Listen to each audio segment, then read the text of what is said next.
জনাব সোনা হোসেন হাওলাদার, জননেতা জনাব সোনা হোসেন হাওলাদার।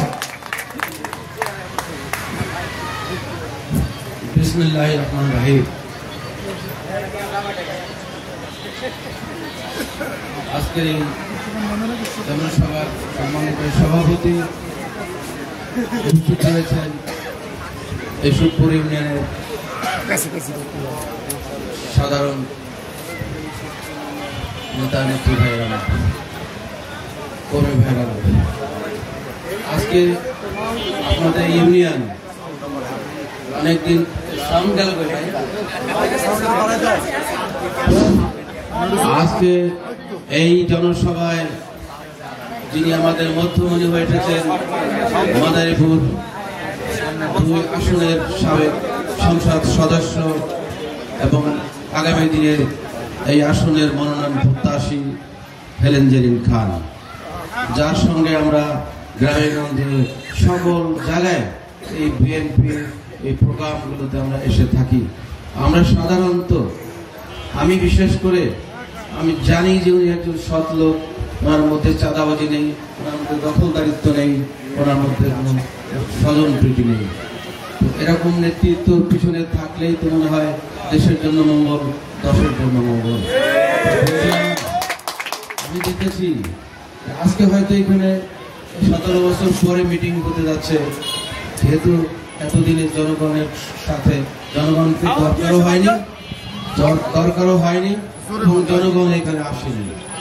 তো আজকে আপনারা এসেছেন কথা শুনতে, হ্যাঁ কথা শুনবেন এবং কথাগুলো মনে রাখবেন যে আজকে বিএনপি কি চায় এবং বিএনপি বাংলাদেশের মানুষের জন্য কি করতে চায়। সে কারণেই 31 দফার মধ্যে বিস্তারিত উল্লেখ করা আছে। এই লিফলেটটি আপনারা পড়বেন, অন্তত যদি দেশের জন্য বুঝতে চান, আপনাদের নিজেদের জন্য কি করণীয় আছে সেটা বুঝতে চান আপনারা। ভাইরা আমার, একটা স্বৈরাচারের বিদায় হয়েছে। স্বৈরাচার দীর্ঘদিন ক্ষমতা দখল করে রেখেছিল, ভোট হয়নি, কারণ ভোটটা দরকার ছিল না, পিটিয়ে পাটিয়ে সিল দিয়ে ভোট নিয়েছে। আজকে তার পরিণতি তারা ভোগ করতেছে। আজকে মামা বাড়ি গিয়ে থাকতে হচ্ছে, আজকে তার বাংলাদেশের জায়গা হয়নি। এটা তো হওয়ার কথা ছিল না।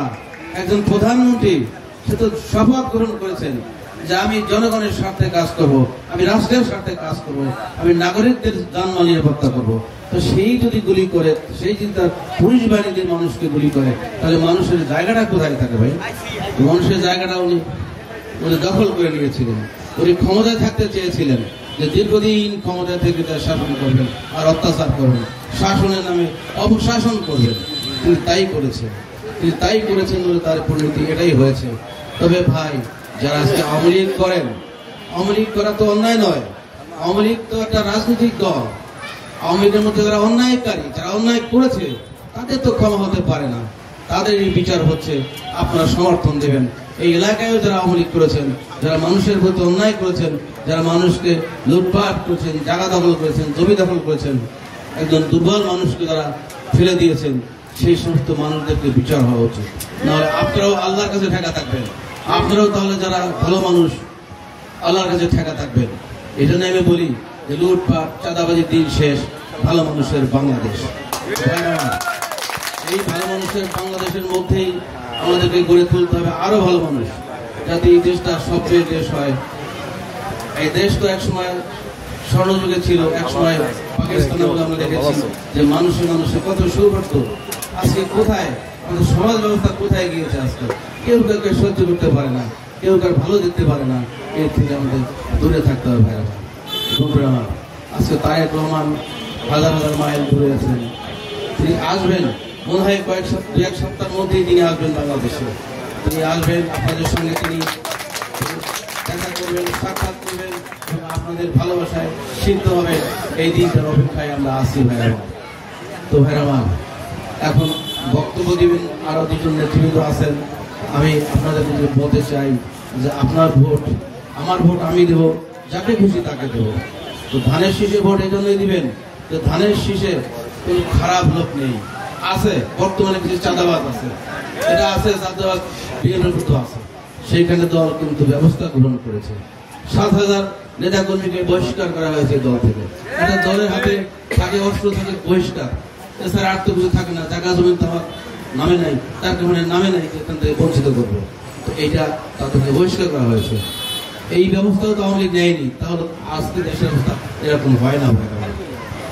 এই জন্যই বলছি যে সামনে আগামী দিনগুলো আমাদের ভালো করে চলতে হবে, বুঝতে হবে আমরা কোথায় ভোট দেবো, কাকে ভোট দেবো, কি দিলে দেশে শান্তি হবে। এই দফাগুলো নিয়ে আমরা সামনে আবার আপনাদের কাছে আসবো। আজকে আমি বক্তব্য সংক্ষিপ্ত করতে চাই। আপনার নেতৃবৃন্দ বক্তব্য রাখবেন, নেত্রী বক্তব্য রাখবেন, কাজী হুমায়ুন কবির সাহেব বক্তব্য রাখবেন, এরপরে সভা শেষ হবে। আমি আপনাদেরকে শুভেচ্ছা জানিয়ে শেষ করছি। আল্লাহ হাফেজ। বাংলাদেশ জিন্দাবাদ। শহীদ রাষ্ট্রপতি জিয়া রহমান জিন্দাবাদ, জিন্দাবাদ। এই পর্যায়ে পরিচয় করে দিচ্ছি